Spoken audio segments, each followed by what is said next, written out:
Assalamualaikum students. वालेकुम अस्सलाम ma'am.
जी students, तो आज हम लोग प्रॉपर्ली स्टार्ट करेंगे स्टीरियो आइसोमेरिज्म। इसका इंट्रोडक्शन देखेंगे और टाइप्स देखेंगे।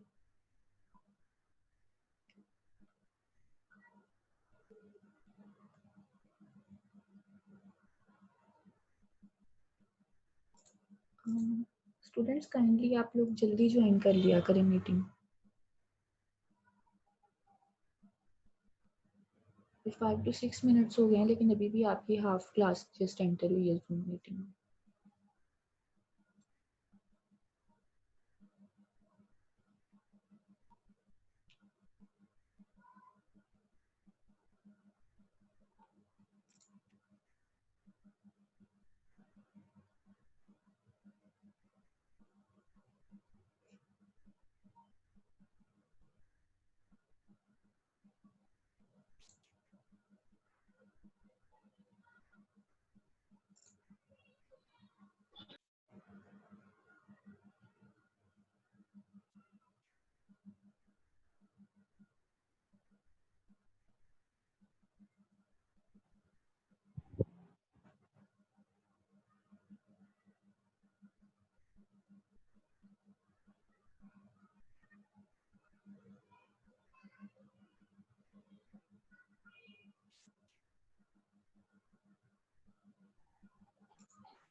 जी, stereo isomerism is basically a type of isomerism.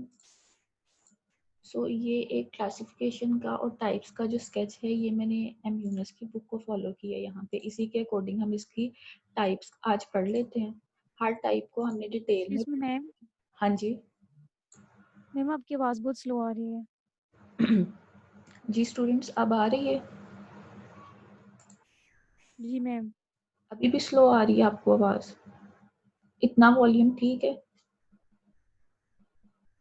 Hello, ma'am अभी भी स्लो ही है। अब ठीक आ रही है या अभी भी स्लो है? मैम एक्चुअली इंटरनेट प्रॉब्लम है। हाँ जी।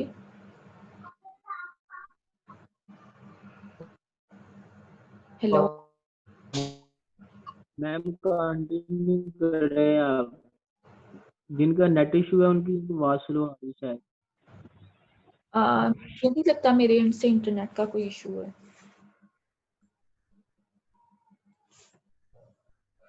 हेलो जी जी मैम, मैम आवाज मैम आवाज क्लियर है। आवाज क्लियर आ रही है ना? वो फिर शायद आपके एंड से है। नेट का इशू होगा। जी मैम। हाँ जी। और एक और चीज़ मैं कहना चाहती थी कि काइंडली अगर आप लोगों के, क्योंकि कल की क्लास में मैंने देखा है, अगर आप लोगों का कोई क्वेश्चन है तो आप अपने पास पेन एंड नोटबुक रखें, उसके ऊपर नोट डाउन करें। जब मैं वो पर्टिकुलर टॉपिक खत्म कर दूं और पूछूं कि आप क्वेश्चन करें, तो तब आप क्वेश्चन पूछ लें। तब तक आप म्यूट रहें, अदरवाइज ऐसे डिस्टर्बेंस बहुत ज़्यादा हो जाती है। या आपकी जब लेक्चर एंड हो जाए तब आप अपने क्वेश्चन पूछ लें, और या फिर जब स्पेसिफिक टॉपिक में कवर कर लूं तो उसके बाद आप लोग क्वेश्चंस पूछ लें। ठीक हो गया? एक्सक्यूज मी मैम, पर वो मैम इस तरह होता है कि कई दफा वो क्वेश्चन या तो जहन से स्किप हो जाता है, या फिर वो जैसे वो क्वेश्चन आया होता है वो क्वेश्चन पीछे चला जाए ना, फिर वो पूछना भी नहीं आता उस तरह। इसलिए मैं आपको कह रही हूँ ना कि आप अपने पास नोटबुक और पेन देके चले, लेक्चर के एंड पे नहीं, एटलीस्ट सपोज करो अगर मैं आपको एक कॉन्फ़िगरेशनल आइसोमेरिज्म बता रही हूँ तो जब मैं वो बता दूँ विद एग्जांपल तो उसके बाद एटलीस्ट पूछें। जी मैम। सही है, नोट डाउन कर लेना आप क्वेश्चन अपना फौरन से, अपने जी पास मैम। पेन और कॉपी रखा करो, जी मैम। क्योंकि वो इशू कोई नहीं है, लेकिन जब अनम्यूट रहते हो ना तो वो पीछे से नॉइस बहुत ज्यादा आ जाता है जिसकी वजह से बाकी स्टूडेंट्स को आवाज नहीं आती। नहीं मैम, या तो इस तरह होना कि जिसने क्वेश्चन पूछना वो अनम्यूट करके एक्सक्यूज करके तो फिर फौरन ही म्यूट कर दे। हाँ जी, नहीं उसमें कोई इशू नहीं है, बस ये है कि फॉर दैट टाइम आप लोग म्यूट रखें अपने आईडीज जी मैम। को। जी मैम।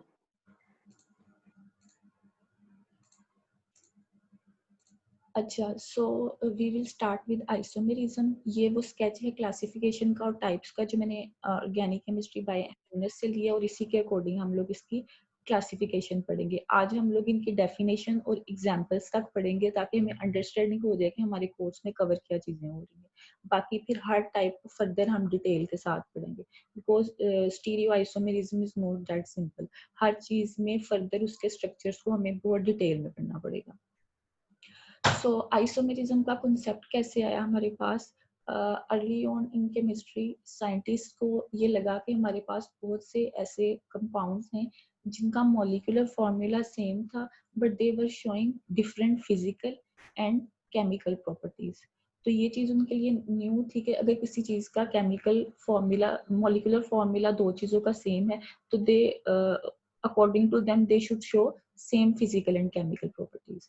तो फिर इस इशू को देखते हुए जब उन्होंने डिटेल स्टडी की मॉलिक्यूल्स की या कंपाउंड्स की जो different chemical and physical properties show कर रहे थे, तो उन्होंने देखा कि इनका मॉलिक्यूलर फॉर्मूला सेम है लेकिन there is a little different in their structural formula. अब वो स्ट्रक्चरल फॉर्मूला में डिफरेंस डिफरेंट टाइप का था जिसकी बेस पे हमारे पास इतनी सारी क्लासिफिकेशन आई। लेकिन आइसोमेरिज्म की अगर हम सिंपल डेफिनेशन देखें तो वो ये है कि the compounds which possess same molecular formula but different structures are known as isomers, and this phenomena is known as isomerism. Basically phenomena जो है वो isomerism है, और जो compounds हैं जो different structures show कर रहे हैं उनको हम लोग isomers कहते हैं, and they have different physical and chemical properties जो आपके साथ डिस्कस होगी। So, अब जितनी भी इसकी टाइप्स हम लोग पढ़ेंगे उनमें ये बेसिक चीज सेम होगी कि सबका मॉलिक्यूलर फॉर्मूला सेम होगा और उनका स्ट्रक्चरल फॉर्मूला डिफरेंट होगा। अब इनमें से आप किसी भी एग्जांपल को ऑब्जर्व कर लो, लाइक अगर आप अभी ऊपर ये क्लास, इसको हम फर्दर डिस्कस करेंगे, अभी जस्ट एग्जांपल देखो, इन दो एग्जांपल को देखो, ये आपके पास प्रोपानोल है और ये आपके पास 2 प्रोपाइल अल्कोहल है, मतलब ये आपके पास 1 प्रोपानोल कह लो, ये 2 प्रोपाइल अल्कोहल कह लो। अब इस केस में देखो आपका मॉलिक्यूलर फॉर्मूला सेम है, दोनों में 3 कार्बन एटम्स हैं, 1 2 3 4 5 6 7 8 हाइड्रोजन एटम इस मॉलिक्यूल में है, 8 हाइड्रोजन ही इस कंपाउंड में है, 1 ऑक्सीजन एटम इस फॉर्मूला में है और 1 ऑक्सीजन एटम इस formula. So they are same with respect to their molecular formula. लेकिन जब आप अटैचमेंट ऑफ एल्कोहलिक ग्रुप देखते हैं या हाइड्रोक्सिल ग्रुप देखते हैं तो इस केस में ये फर्स्ट कार्बन एटम पे अटैच है और इस सेकंड केस में ये कार्बन नंबर 2 के ऊपर अटैच है। इनके स्ट्रक्चरल फॉर्मूला डिफरेंट है बट इनके मॉलिक्यूलर फॉर्मूला सेम है। इसी तरह अगर आप लोग ये दो आइसोमर्स देखो, इस केस में भी ये आपके पास इथाइल अल्कोहल है और ये आपके पास डाइमिथाइल ईथर है। इस केस में देखो ये एक जगह number of carbon atom, hydrogen atom and oxygen atom same है, लेकिन इनका जब आप स्ट्रक्चर देखते हो तो एक आइसोमर आपके पास एल्कोहलिक फंक्शनल ग्रुप की कैटेगरी में लाई कर है और सेकंड फंक्शनल ग्रुप जो है वो आपका ईथर फैमिली में लाई कर है। So there is difference in their structures. इसी तरह अगर आप लोग ये दो आइसोमर्स देख लो, इस केस में ये आपके पास स्ट्रेट चेन स्ट्रक्चर है, ये जो आपके पास ब्यूटेन है, और सेकंड में आपके पास आइसोब्यूटेन है, ये आपके पास ब्रांच स्ट्रक्चर। सो इन सब का ये अभी मैंने 3 एग्जांपल्स आपके साथ डिस्कस किए हैं। इन सारी एग्जांपल्स को जो आप लोग देखोगे इधर वो किसी भी कैटेगरी में फॉल कर रहे हैं, लेकिन एक चीज बेसिक होगी कि उन सब का मॉलिक्यूलर फॉर्मूला सेम होगा और उनका स्ट्रक्चरल फॉर्मूला डिफरेंट होगा। सो दे आर ऑल आइसोमर्स। जब आइसोमर्स को फर्दर हम लोग क्लासिफाई करते हैं तो उसकी मेजर 2 क्लासेस हैं। एक को हम लोग बोल देते हैं कॉन्स्टिट्यूशनल आइसोमेरिज्म और second type is stereo isomerism, जो हमारा मेन कंसर्न है। जब कॉन्स्टिट्यूशनल आइसोमेरिज्म की हम लोग बात करते हैं तो the compounds that have the same molecular formula but different connectivity. Connectivity का क्या मतलब है? The sequence in which atoms are bonded to each other in a molecule are called constitutional isomers and the phenomena is known as constitutional isomerism. यहाँ पे थोड़ा सा ये spelling issue है शायद। Isomerism and this is constitutional isomers.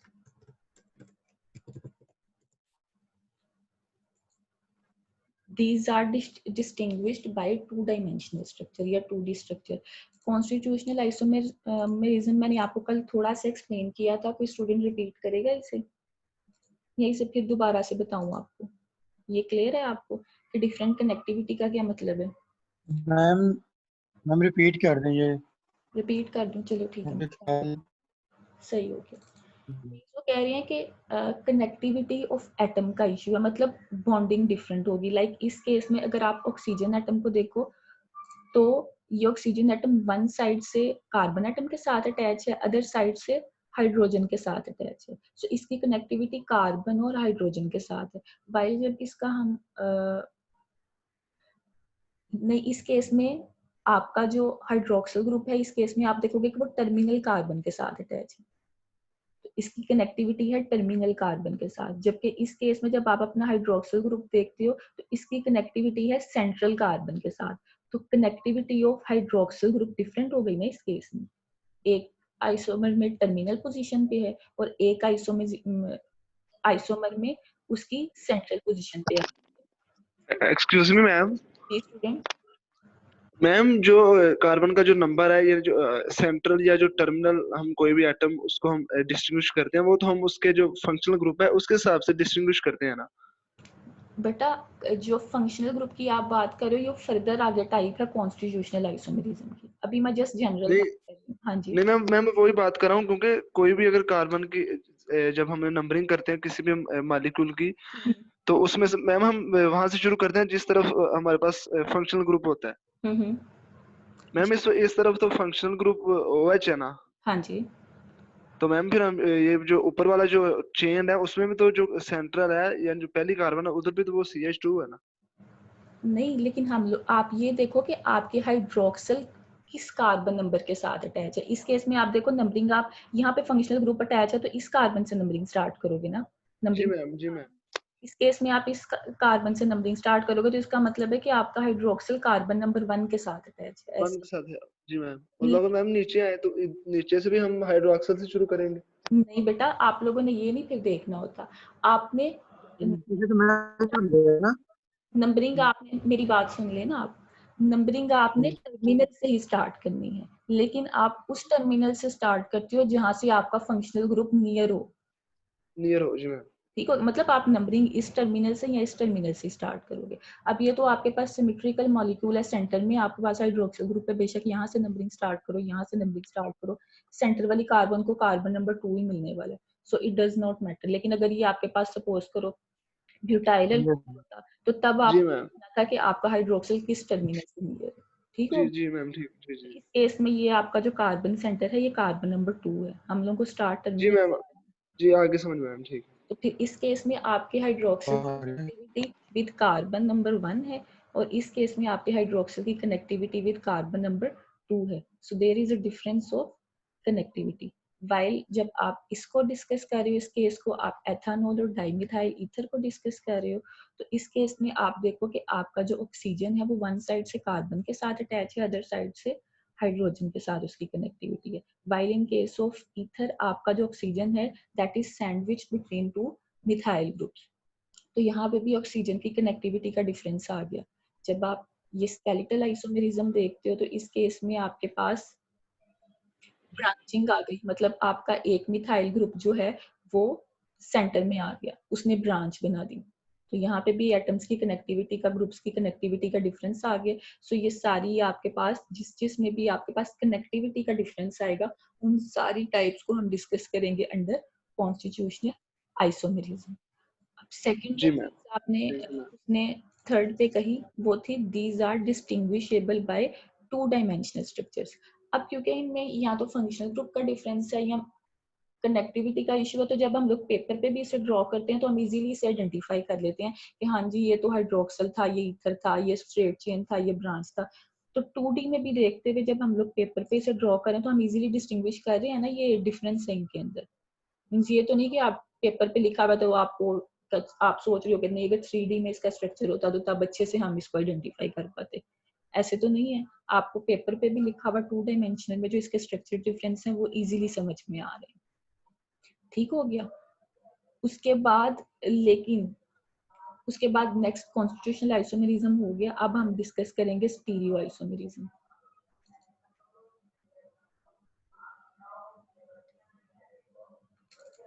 जी नहीं, इसकी आगे है फर्दर 3 टाइप्स। 3 टाइप्स में आपके पास पोजीशन आइसोमर्स हैं, फंक्शनल ग्रुप आइसोमेरिज्म है और स्केलेटल आइसोमर्स हैं। ये आप एफएससी में पढ़ चुके हैं और एज सच ये हमारे कोर्स का पार्ट भी नहीं है। ये जो 3 एग्जांपल्स हमने डिस्कस किए हैं, ये positional isomers, functional group isomer और स्केलेटल आइसोमर्स, ये टाइप हैं कॉन्स्टिट्यूशनल आइसोमेरिज्म की। ये एग्जांपल्स मैंने आपको डिस्कस कर दिया। पोजीशन आइसोमेरिज्म का मतलब है कि एटम्स की पोजीशन का फर्क है कि पोजीशन नंबर 1 पे अटैच है, पोजीशन नंबर 2 पे अटैच है। फंक्शनल ग्रुप आइसोमेरिज्म का मतलब है कि मॉलिक्यूलर फॉर्मूला सेम है लेकिन फंक्शनल ग्रुप डिफरेंट हो गए। यहाँ पे आपके पास अल्कोहलिक ग्रुप प्रेजेंट है, यहाँ पे आपके पास ईथर ग्रुप प्रेजेंट है।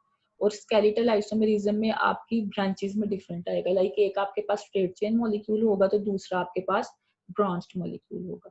इनकी हम डेफिनेशन डिटेल में नहीं जाएंगे, ये बस एग्जांपल्स आपके लिए काफी हैं क्योंकि हमारा मेन टॉपिक जो है वो स्टीरियो आइसोमेरिज्म है। और वैसे अगर आप लोग डिटेल से पढ़ना चाहो तो ये सारी टाइप्स आपकी एफएससी सेकेंड ईयर बुक में आप लोग पढ़ के आए हैं। डिटेल पढ़ना चाहो तो उधर से पढ़ सकते हो। उसके बाद एक हमारी आइसोमेरिज्म की टाइप थी कॉन्स्टिट्यूशनल आइसोमेरिज्म, सेकंड थी स्टीरियो आइसोमेरिज्म। सो स्टीरियो आइसोमेरिज्म की हम डेफिनेशन देख लेते हैं। The compounds that have same molecular formula and connectivity. Means अब इस केस में मॉलिक्यूलर फॉर्मूला भी सेम है आपके पास और connectivity of atoms and bonds भी सेम। तो फिर डिफरेंस कहाँ पे है? But different arrangements of atom in space are called stereoisomers and phenomena is called stereoisomerism and it is distinguished by 3D structures यानी 3 dimensional structure। अब वो कह रहे हैं कि हो सकता है कुछ स्ट्रक्चर्स को हम कर भी पाए लेकिन इसके लिए हमें जब तक मॉलिक्यूल को हम 3D में स्पेस में हम लोग उसे रोटेट करके जब तक नहीं देखते तो हमें इतना आइडिया नहीं होता कि इधर दे आर स्टीरियो आइसोमर्स और नॉट, क्योंकि अब इसके अंदर जो स्पेस में एटम्स की कनेक्टिविटी है ना जस्ट वो वेरी कर रही है।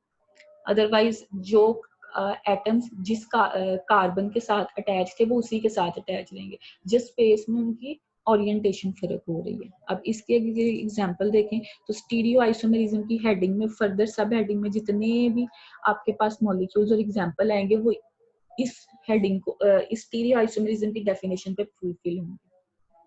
लाइक अगर आप लोग ये देखो आपके पास ये दो सपोज करो मैं कह दूं ये लास्ट टाइम डिस्कस हुए थे, ये दो देख लो। अब इस केस में आप लोग दोनों का मॉलिक्यूलर फॉर्मूला सेम है, वो आप नंबर ऑफ एटम्स काउंट करके देख लो, मॉलिक्यूलर फॉर्मूला इन दोनों का सेम है। अब इस केस में डिफरेंस कहाँ पे आ रहा है? ये जो आपका है कार्बोक्सिलिक एसिड ग्रुप, ये इस केस में इस कार्बन के अपवर्ड्स प्रेजेंट है, सेकंड कार्बन की भी अपर साइड पे प्रेजेंट है। लाइक जब आप दूसरा इसका आइसोमर या स्टीरियो आइसोमर देखते हो तो इस केस में आपका एक कार्बन जो कार्बोक्सिलिक ग्रुप जो है वो अपवर्ड्स प्रेजेंट है और दूसरा कार्बोक्सिलिक ग्रुप डाउनवर्ड्स प्रेजेंट है। लेकिन आप लोग ये चीज देखोगे कि कार्बोक्सिलिक ग्रुप की स्टूडेंट एक सेकंड वेट कर लें जरा।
जी क्लास, सॉरी फॉर डिस्टरबेंस।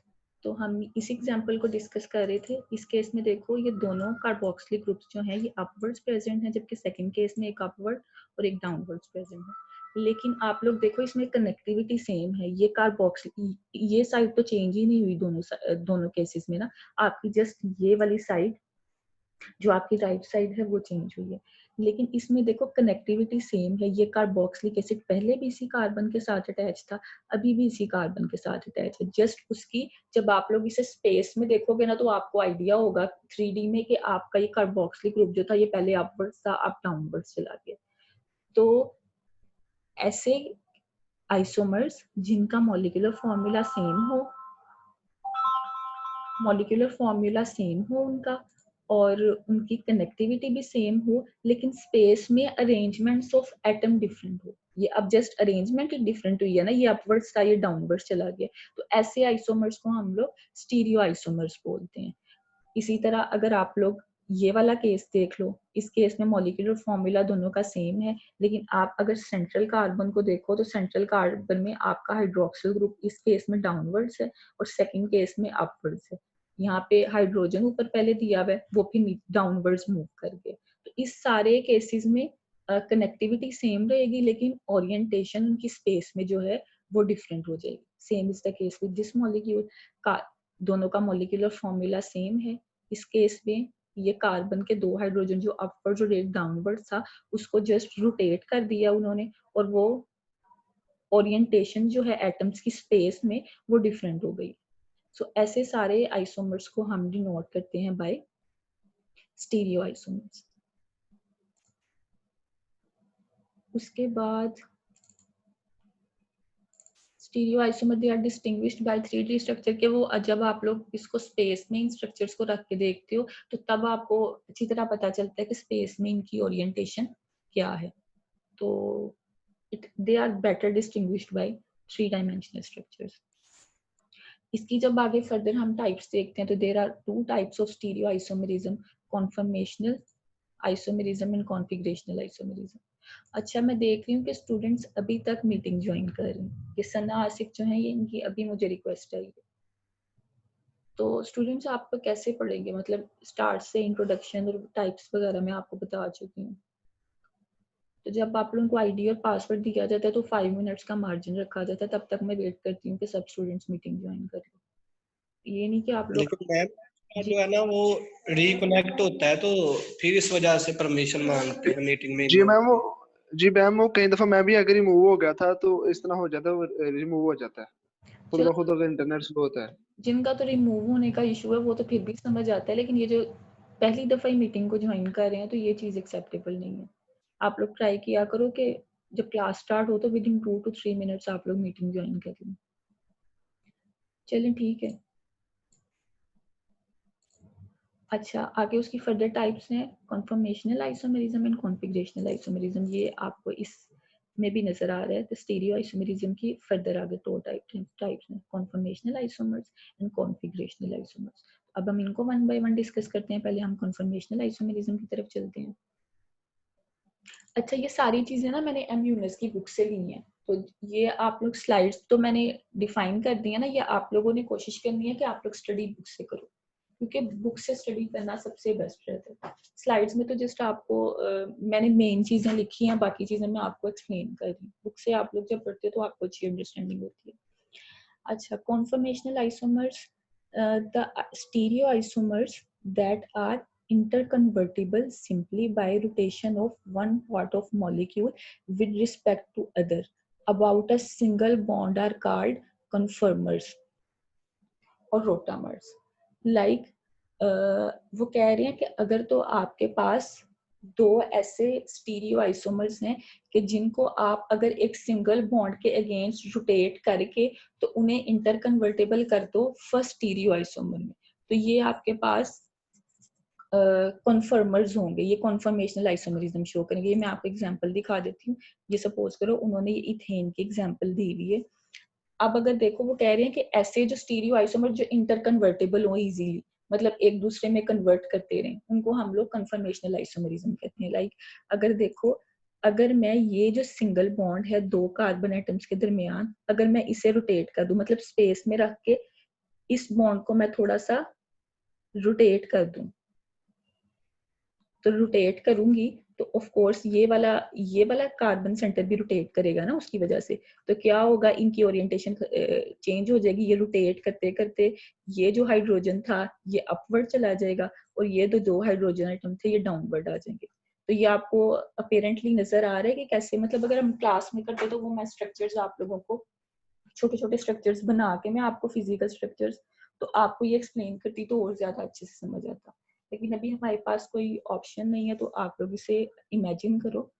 आप लोग अंडरस्टैंड कर रहे हो कि अगर इस बॉन्ड को रोटेट करें तो ये दोनों का हाइड्रोजन एटम डाउनवर्ड्स चले जाएंगे और ये हाइड्रोजन अपवर्ड्स आ जाएगा।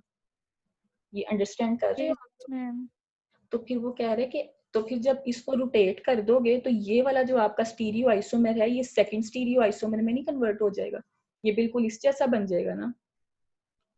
Yes ma'am. तो फिर इसका मतलब है कि after rotation along with one bond हम इसको इंटर कन्वर्ट कर सकते हैं दूसरे स्टीरियो आइसोमर्स में। तो यही तो इसकी डेफिनेशन थी कि अगर स्टीरियो आइसोमर्स को हम इंटर कन्वर्ट कर सकते हैं so they will be defined as conformational isomers, या फिर इनको कन्फर्मर्स बोलते हैं। तो ऐसे अभी अगर आप इस केस को देखो ना, इस केस में हमें इस कार्बन इस स्टीरियो आइसोमर्स को इस जैसा बनाने के लिए ये वाला बॉन्ड, ये जो चलिए मैं इसको इरेज करूं इस लाइन को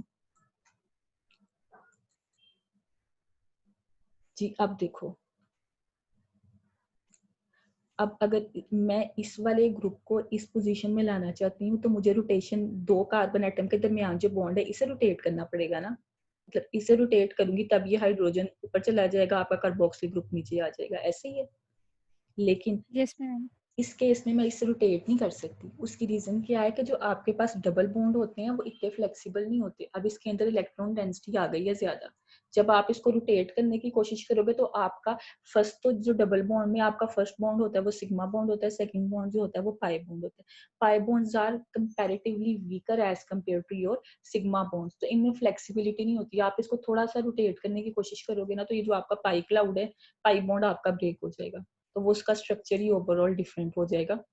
सो इस केस में पाई बॉन्ड्स के केस में, ये ज्योमेट्रिकल आइसोमेरिज्म के केस में, यानी ये सारे हैं तो स्टीरियो आइसोमर्स ही, लेकिन हर स्टीरियो आइसोमर को हम रोटेट करके दूसरे में इंटर कन्वर्ट नहीं कर सकते। So now these are not conformers, only these are conformers which are inter convertible.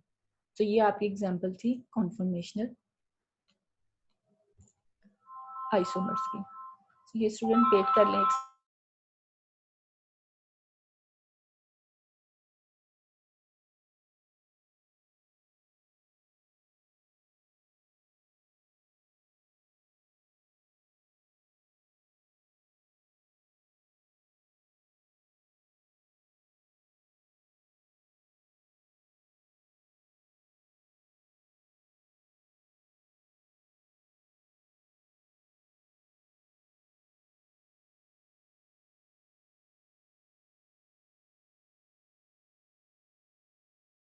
Ji student, sorry for disturbance, वो पासिंग आउट बैच के ट्रांसक्रिप्ट का इशू बना हुआ है तो वो मुझे दरमियान में कॉल लेनी पड़ रही है। अच्छा, तो ये फिर आपके पास हो गए कन्फर्मेशनल आइसोमर्स।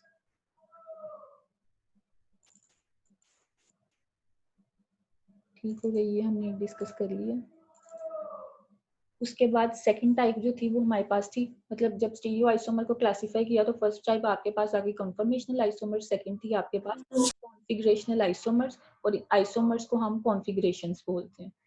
इसकी जब हम डेफिनेशन देखते हैं तो है some stereoisomers are not interconvertible without breaking and making the bonds and can be isolated. These are called configurations and the phenomena is called configurational isomers. अच्छा, अभी ऊपर वाली लाइन तो जो मैंने अभी आपको डबल बॉन्ड वाली एग्जांपल बताई है, ये इसी एग्जांपल को आप लोग अंडरस्टैंड करोगे, बॉन्ड ब्रेक हो जाएंगे अगर डबल बॉन्ड होगा तो।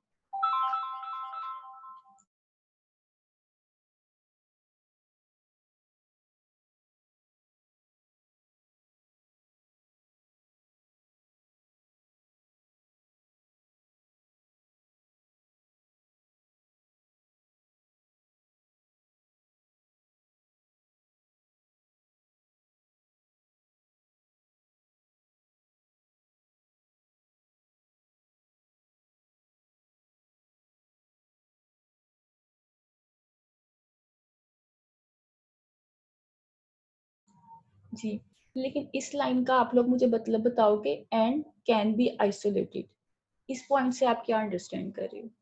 मैं फिर आपको बाद में बताऊंगी, लेकिन आपकी क्या अंडरस्टैंडिंग है इस पॉइंट से, that this can be isolated? अगर इंटर कन्वर्टेबल नहीं है तो आइसोलेट किए जा सकते हैं।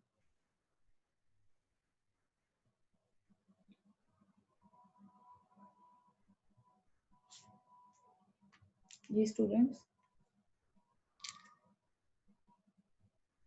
नहीं समझ आ रही मैम, यानी इस पॉइंट की। जी किसी को भी समझ नहीं आ रही है? No ma'am. अच्छा, इसका मतलब है कि जब हमारे पास दो स्टीरियो आइसोमर थे ना, यहाँ पे मैं ड्रॉ करती हूँ, एक सपोज करो हमारे पास था, मैम बॉन्ड ब्रेक कर दिया। सपोज करो ये था हमारे पास, दिस वाज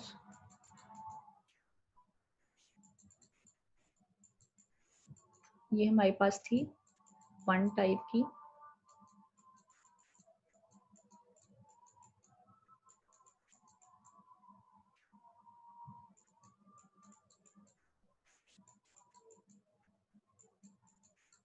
ये स्टीरियो आइसोमर थी ना, मैंने आपको बताया था ये इंटर कन्वर्टेबल है। जब आप इस बॉन्ड के अगेंस्ट रोटेशन करवाते हो तो ये वाला जो आपका आइसोमर है कॉन्फर्मेशन, ये इस कॉन्फर्मेशन में कन्वर्ट हो जाती है। तो जब आपके पास ऑफ कोर्स आप एक रिएक्शन के थ्रू या जैसे भी आप इन्हें प्रिपेयर करते तो आपके पास प्रोडक्ट में दोनों टाइप के आइसोमर्स प्रेजेंट होते हैं। तो अगर तो आपके आइसोमर्स इंटर कन्वर्टेबल है, मतलब ये कभी इस टाइप में कन्वर्ट हो रहे हैं कभी इस टाइप में कन्वर्ट हो रहे हैं, तो आपके लिए डिफिकल्ट नहीं है कि आप आइसोलेशन का मतलब है ना कि आप इनको सेपरेट कर दें, मतलब इस वाले कॉन्फर्मेशन को आप सेपरेट कर दें फ्रॉम दिस कॉन्फर्मेशन। तो लेकिन जब ये आपस में इंटर कन्वर्टेबल होंगे, ये फॉर सम टाइम्स ये इस आइसोमर कॉन्फर्मेशन में होगा, थोड़ी देर बाद जब बॉन्ड इंटर कन्वर्ट होगा तो ये इस कन्फर्मेशन में आ जाएगा। सो आप लोगों के लिए मुश्किल है इनको अलग करना ना, क्योंकि वो एक जगह पे तो रह ही नहीं रहा, कभी वो एक कन्फर्मेशन में जा रहा है कभी वो दूसरी कन्फर्मेशन में जा रहा है। तो इस केस में जो आपके पास कॉन्फर्मेशनल आइसोमेरिज्म है, इसमें आप लोग जो आपके पास आइसोमर्स आते हैं आप उनको सेपरेट नहीं कर पाते। लेकिन जब आप डिस्कस करते हो कॉन्फिगरेशनल आइसोमर्स, जिसमें मैंने आपके साथ ये वाली टाइप डिस्कस की कि आप लोग इसको इंटर कन्वर्ट नहीं कर पा रहे हो, अगर ये इस सिज फॉर्म में है तो ये सिज में ही रह रहे, अगर ये ट्रांसफॉर्म में है तो ये ट्रांसफॉर्म में ही रह रहे। तो इसके लिए आपके पास इजी है कि अगर आप कोई टेक्निक ढूंढ लो तो आप सिस को अलग कर दो, ट्रांस को अलग कर दो, क्योंकि वो अपनी डेफिनेट पोजीशन पे रह रहे हैं। कॉन्फर्मेशनल आइसोमेरिज्म की तरह आपस में इंटर कन्वर्टेबल नहीं है। सो फिर कॉन्फर्मेशनल आइसोमर्स को आइसोलेट करना हमारे लिए इतना पॉसिबल नहीं है, लेकिन कॉन्फिगरेशनल आइसोमर्स को हम लोग इजीली सेपरेट कर सकते हैं, क्योंकि वो डेफिनेट पोजीशन पे उनके ग्रुप्स रिजाइड कर रहे हैं। उसके बाद जब आप कॉन्फिगरेशनल आइसोमेरिज्म को देखते हो तो कॉन्फिगरेशनल आइसोमेरिज्म की आगे फर्दर दो टाइप्स हैं। एक को हम लोग बोल देते हैं ऑप्टिकल आइसोमेरिज्म और सेकंड को हम लोग बोल देते हैं ज्योमेट्रिकल आइसोमेरिज्म। तो अभी हम लोग आज ज्योमेट्रिकल आइसोमेरिज्म को देख लेते हैं।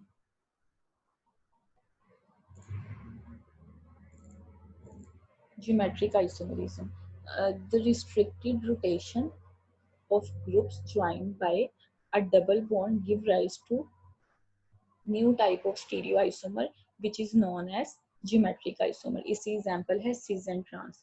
वो कह रहे हैं कि जब आपके पास दो ऐसे आइसोमर्स हों जिनमें डबल बॉन्ड प्रेजेंट हो और उन डबल बॉन्ड की साइड्स पे ग्रुप जो है वो वेरी कर रहे हो, तो क्योंकि डबल बॉन्ड की वजह से रोटेशन रिस्ट्रिक्टेड हो जाती है, जैसे मैंने आपको बताया कि डबल बॉन्ड की फ्लेक्सिबिलिटी नहीं रहती, वो डबल बॉन्ड ब्रेक कर जाता है अगर उसे रोटेट करोगे। तो कहते हैं ड्यू टू रिस्ट्रिक्टेड रोटेशन जो आपके पास दो टाइप्स के स्टीरियो आइसोमर्स बनते हैं, दो टाइप के कॉन्फिगरेशनल स्टीरियो आइसोमर्स बनते हैं, उनको हम लोग ज्योमेट्रिक आइसोमर्स कहते हैं। तो ये एग्जांपल दोबारा एक्सप्लेन करने की जरूरत नहीं है, जैसे ज्योमेट्रिक आइसोमर्स को उन्होंने और डिफाइन कर दिया है कि रिस्ट्रिक्टेड रोटेशन की वजह से ये जो है स्टीरियो आइसोमेरिज्म या कॉन्फिगरेशनल आइसोमेरिज्म जो है वो शो कर रहे हैं। So this type of configurational isomers are known as geometrical isomers. अभी जो लास्ट केस है हमारे पास दैट इज ऑप्टिकल आइसोमर्स। अब ऑप्टिकल आइसोमर्स की अगर बात करें तो इसके लिए आपको छोटा सा प्रोसेस पहले देखना चाहिए। आपको पता है कि ऑप्टिकली एक्टिव सब्सटेंसेस कौन सी होती हैं, या फिर आप लोगों को ये पता है प्लेन ऑफ पोलराइजेशन क्या होता है? या प्लेन पोलराइज्ड लाइट क्या होती है? ये ऑफ कोर्स सारे टर्म्स आपके लिए जी मैम। आप लोग पहले पढ़कर आए। तो आप लोग मुझे सबसे पहले तो बताओ प्लेन पोलराइज्ड लाइट क्या होती है?